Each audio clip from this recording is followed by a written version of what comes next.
Hello दोस्तों, स्वागत है आपका हमारे यूट्यूब चैनल में। आज हम पढ़ेंगे रस। रस किसे कहते हैं।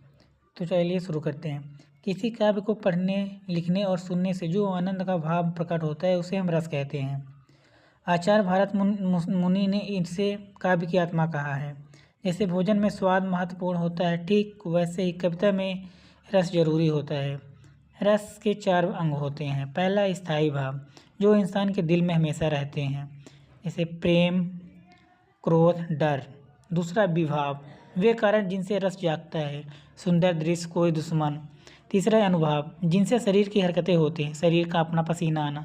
चौथा संचारी भाव, मन में उठने वाले छोटे छोटे विचार जो शीघ्र उत्पन्न होते हैं, उन्हें संचारी भाव कहते हैं। अब आइए रस के प्रकार देखते हैं। रस 9 प्रकार के थे पहले, लेकिन अब 11 माने जाते हैं। पहला है श्रृंगार रस, दूसरा है हास्य रस, तीसरा है करुण रस, चौथा है वीर रस, पाँचवा है रौद्र रस, छठवां भयानक रस, सातवां विवश रस, आठवां अद्भुत रस, नौवां शांत रस, 10वां वात्सल रस, 11वां भक्ति रस। चलिए श्रृंगार रस के बारे में पढ़ते हैं।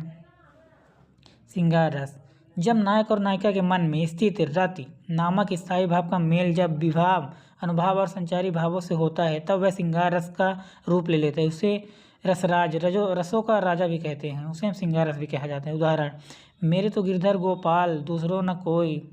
इसमें मीरा के प्रति कृष्ण के प्रेम को दर्शाया गया है। दूसरा है हास्य रस, किसी व्यक्ति की असाधारण वेशभूषा, विकृत आकार, अटपटी बातों या अजीब चेष्टाओं को देखकर जब मन में हास्य नामक स्थायी भाव जागता है, तो वह हास्य रस कहलाता है। जैसे उदाहरण, हाथी जैसी देह, गेंडे जैसी खाल, तरबूजे की खोपड़ी, खरबूजे से गाल।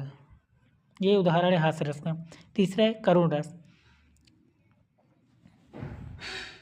अपने किसी प्रिय व्यक्ति के लिए हमेशा के लिए बिछड़ जाने, मृत्यु, दृष्टि, इष्ट वस्तु के नष्ट होने, किसी बड़ी हानि के कारण जब मन में शोक नामक स्थायी भाव उत्पन्न होता है, वह रस के अंगों के साथ मिलकर व्यक्त होता है। उसे करुण रस कहते हैं। उदाहरण, देखी सुदामा की दीन दशा, करुणा करिए, करुणा कर दिए, पानी परात को हाथ छुए, नाही नैनन के जल में सोए पर।